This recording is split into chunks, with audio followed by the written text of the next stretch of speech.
La fibrilación auricular nos la han preguntado de muchas maneras, pero los aspectos fisiopatológicos siempre nos han preguntado todo lo que se refiere hacia la onda A. La onda A, acordaos que es la contracción de la aurícula. Para entender las ondas del pulso venoso, debemos pensar que lo que ocurre en la aurícula es todo lo contrario de lo que ocurre en el ventrículo. Si nos acordamos de las ondas,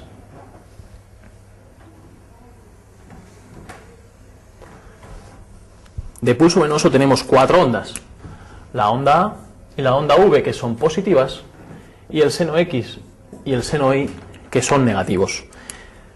Esto es lo que ocurre en la aurícula, pero hay que reflejar lo que ocurre en el ventrículo. La sístole del ventrículo vendría justo después de la onda A y engloba el seno X y la onda V. Y la diástole desde el final de la onda V, englobando el seno Y y la onda A.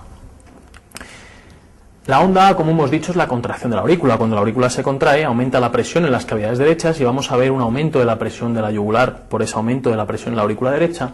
El seno X lo que nos refleja es la caída de la presión en la aurícula cuando ésta se relaja. Después de contraerse, se relaja, cae su presión y nos da el seno X. Posteriormente, cuando la aurícula se relaja, se tiene que llenar, es la diástole de la aurícula. Fijaos que estamos en la sístole del ventrículo. El ventrículo se contrae, pero la aurícula se está llenando. Al llenarse, la presión de la aurícula lógicamente aumenta y tenemos la onda V. ¿Qué ocurre? Tenemos una aurícula llena y un ventrículo que acaba su sístole. ¿Qué es lo que empieza? La diástole del ventrículo. Cuando la presión de la aurícula supera el ventrículo, pasa la sangre desde la aurícula al ventrículo y lo que tenemos es el seno Y. Para acabar el ciclo, la aurícula acaba de contraerse para meter el resto de la sangre al ventrículo izquierdo, o al ventrículo derecho, en este caso con la presión venosa. Estas son las ondas. Para el MIR, la más importante de todas es la onda A. La patología de la onda A, debemos recordar, importantísimo, que no hay onda A en fibrilación auricular ni en flúter auricular. Pensad que en fibrilación auricular o en flúter no hay contracción de la aurícula. Al no haber contracción de la aurícula, no podemos tener nunca onda A. Lo que más les gusta preguntar también es la onda A cuando es grande. La onda A será grande, es decir, la contracción de la aurícula será muy fuerte en todas las situaciones que tengan un problema de llenado en el ventrículo derecho. Son las situaciones, por ejemplo, de hipertrofia del ventrículo derecho, de hipertensión pulmonar, de estenosis pulmonar, todas esas situaciones en las que cueste llenarse ese ventrículo, como tiene mucha presión dentro, no pasa la sangre al inicio de la diástole y tiene que ser la aurícula la que al contraerse lo llene. Pero lo que más les gusta preguntar también son las ondas A cañón. ¿Qué es esto de las ondas A cañón? Una onda A cañón aparece cuando se contrae la aurícula derecha contra una válvula tricúspide que no se abre. Esto solo puede ocurrir cuando se contraen a la vez la aurícula derecha y el ventrículo derecho. Lógicamente, el ventrículo derecho hace mucha más presión y nunca va a poder la aurícula abrir la válvula tricúspide. ¿Con eso qué sucede? Como no pasa la sangre con la contracción de la aurícula hacia el ventrículo, toda la sangre vuelve hacia el cuello y tenemos una onda A cañón. ¿Cómo puede suceder una onda A cañón? Puede ocurrir de dos maneras. De manera irregular o de manera regular. De manera irregular, lo que nos está reflejando es que hay disociación aurículo-ventricular, es decir, que no hay ninguna relación entre la contracción de la aurícula y la contracción del ventrículo. Van cada uno a su bola. ¿Cómo puede ser esto? Hay dos situaciones que lo explican. Una, el bloqueo aurículo-ventricular completo.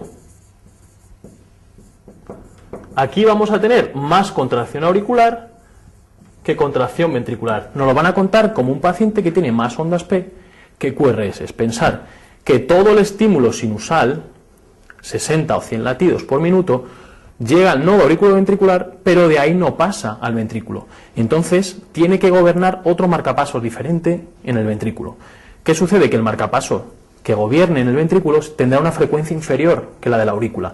Por eso tenemos más ondas P que QRS, se contraen de manera completamente asincrónica la aurícula y el ventrículo, de vez en cuando coinciden. Y cuando coinciden, la válvula tricúspide no se abre y tenemos un latido en el cuello, una onda a cañón. Y la otra situación sería la inversa. Son las taquicardias ventriculares, en las cuales hay más QRS que ondas P, es decir, hay más contracciones ventriculares que auriculares. Una taquicardia ventricular es un circuito dentro del ventrículo. ¿Qué sucede con eso? Que ese circuito es independiente de lo que sucede en la aurícula. El nodo sinusal irá a 60 o 100, pero la taquicardia siempre irá a más de 100.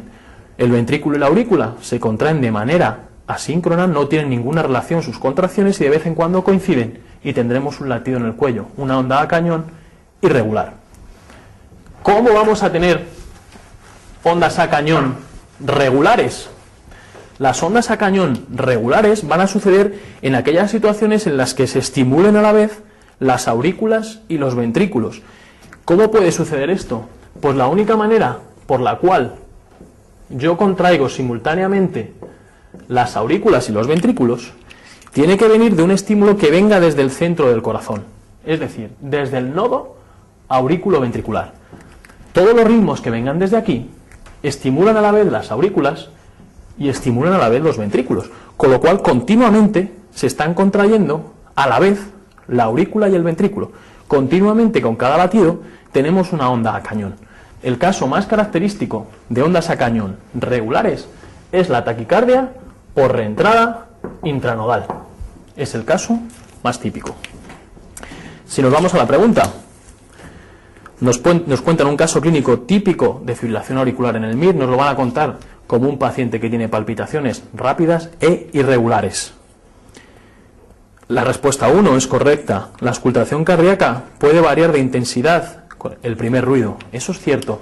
Pensad que la fibrilación auricular, al ser arrítmica, el ciclo diastólico siempre es variable. Ese corazón, en función de los estímulos que lleguen tan irregulares, se va a llenar más o menos diferente manera en cada latido. Cada latido llegará a un determinado estímulo, un determinado número de estímulos, más o menos rápido, con lo cual no va a tener siempre el mismo llenado ese ventrículo, con lo cual diferente precarga en cada latido, diferente fuerza de contracción.